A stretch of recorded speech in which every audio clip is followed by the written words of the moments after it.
Lara, Junka og Jenny, hvad vi ikke vidste, da vi gik i gang med det køb.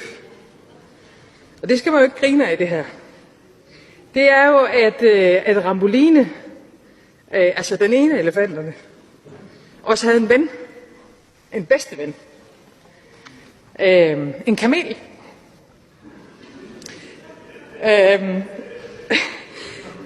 Kamelen hedder selvfølgelig Ali. Og vi blev bibragt den vigtige oplysning, at det ville være forkert at adskille Ramboline og Ali.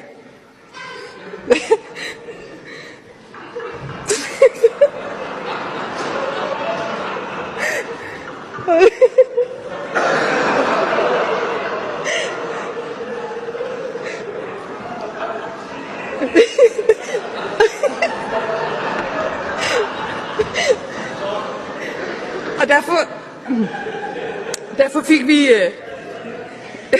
derfor fik vi faktisk Ali